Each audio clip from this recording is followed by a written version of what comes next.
mananalaysay na walang intro. Puro lamang halakhak.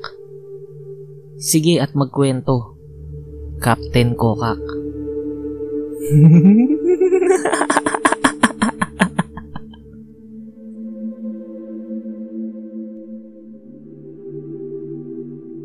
Araw ng linggo ngayon. Ang araw na nakatakda ang muling pagkabuhay ni Armando, ang hari ng mga aswang. Hindi ko pa rin maintindihan kung bakit taon-taon linggo nilang tinatangkang buhayin ng hari. Dahil ba iyon ang araw ng pagpapahinga ng Diyos? Hindi ko alam. Ako ang palaging ipinapadala ni Pinuno sa misyong ito. Ako lang kasi ang may dugong aswang sa grupo naming mga manunugis. Kapag ang ibang kasama ko kasi ang ipinadala sa misyong ito, ay paniguradong maaamoy sila ng mga kalahi ko. Magtatagumpay ang muling pagkabuhay ng hari ng mga aswang. At paniguradong lalakas ang kanilang puwersa. Mas mahihirapan kami kapag ganun. Masasayang ang buong taon naming pagmamanman sa grupo ng mga aswang na iyon. Papalit-palit ng lugar kung saan mabubuhay ang hari nila. Mabuti na lang at may kasamahan kaming nagtatrabaho sa isang ahensya ng gobyerno. Kung kaya't madali lang para sa amin ang matukoy kung saang lugar muling mabubuhay ang haring aswang. At ngayong taon, sa Pampanga.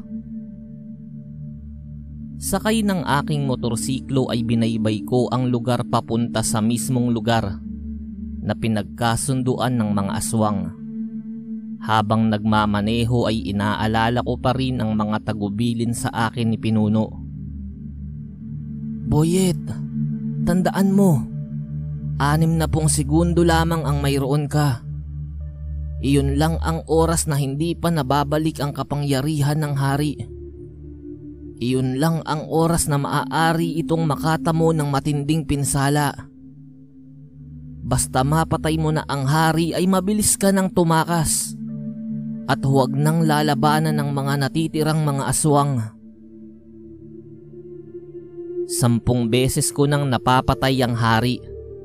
At naisasagawa ng maayos ang misyon. Kailangan ko lang mag-iba ng itsura taon-taon. Nang sa gayon ay hindi ako mamukhaan ng mga aswang. Kung sa amoy naman ay walang problema. Magkakapareho kami ng amoy kung kaya't hindi nila ako mabubuko ng dahil doon. Ngayon nga ay nagpahaba ako ng buhok na aabot na sa aking balikat. Pinalago ko rin ang aking bigote at balbas. Nang sa gayon ay hindi lumantad ang totoong itsura ng aking mukha. Ako lang talaga ang nababagay sa misyong ito. Mahahalata kasi kapag ibang kasamahan ko ang ipinadala. Magagaling din na manunugis ang mga kasamahan ko. Subalit kinakailangan nila ang kanilang mga sandata para lumaban. At mahahalata kapag daladala nila ang mga iyon sa ganitong uri ng misyon. Hindi kagaya ko na hindi na kinakailangan ng sandata. Tulad ng dati ay ang matutulis kong kuko sa kamay ang muli kong gagamitin para muling mapatay ang haring aswang. At pagkatapos noon ay muling mabilis na tatakas. Ilang oras ng pagmamaneho ay narating ko na ang isang kalsadang may malawak na taniman ng palay sa magkabilang gilid nito. Marami na ring iba't ibang klaseng sasakyan ang nakaparada roon. May magagara at may mga luma. May iba't ibang klaseng motorsiklo din. Nang iparada ko ang aking motor ay bumaba ako mula sa pagkakasamba rito. May isang payat na lalaki ang lumapit sa akin. Junjun daw ang pangalan niya. Paika-ika iyon sa paglalakad. Payat kasi ang isa nitong hita at binti. Marahil ay may polio. Maaari bang makisabay? Bago lang kasi ako sa samahan, kaya hindi ko alam ang eksaktong lugar. Sambit nito na nakangiti pa. Tumangulang ako bilang pagtugon. Iniiwasan ko ang pagsasalita dahil sa isang maling pagkilos ko lamang ay maaari akong mabuko. Marami na ang napapahamak ng mga salitang lumalabas sa bibig ng isang tao o nilalang. 30 minuto naming binaybay ang taniman ng palay. Kapansin-pansin ng malakas na anghit ng payat na lalaking iyon. Hindi maikakailang isa rin itong aswang na kagaya ko. Narating namin ang isang imbakan ng palay. Nauna na akong pumasok at iniwan ng payat na lalaki. Napakalawak ng lugar na iyon. Marami ng tao sa loob. Nangangalingasaw ang matinding anghit. Ano pa nga ba ang inaasahan ko? Mga aswang iyon. Mga aswang na iba't iba ang katayuan sa buhay. Base sa mga kasuotan nila, may mayaman din at dukha. Paunti-unti ay pinipilit kong makalapit sa unahan kung nasaan ang katawan ng hari. Subalit napakahirap dahil hindi kagaya ng mga nagdaang taon ay parang hinaharangan ako ng ilang naroon para makalapit sa unahan. Ilang sandali pa ay nagsalita ang lalaking nakatayo sa unahan, katabi ng bangkay ng hari. Bago natin simulan ang seremonya, ay nais kong ipaalam sa inyo na may isa na tayong kalahi ang nakapasok sa ahensya ng gobyerno. Alam na natin kung sino ang tampalasang taong-taong pumipigil sa pagkabuhay ng hari. Iyon lamang ang naisambit ng lalaki at ang lahat ng mga aswang na naroon ay tumingin na ng masama sa akin. Saka ko lamang napansin na ang mga aswang pala na malapit sa akin ay mga kalalakihang pinakamalalaki roon. Ang dalawa roon ay mabilis na nagpalit ng anyo at mas lumaki pa ang katawan. Kung anong ikinalaki ng mga katawan noon ay siya namang ikinapangit ng mga pagmumukha nito.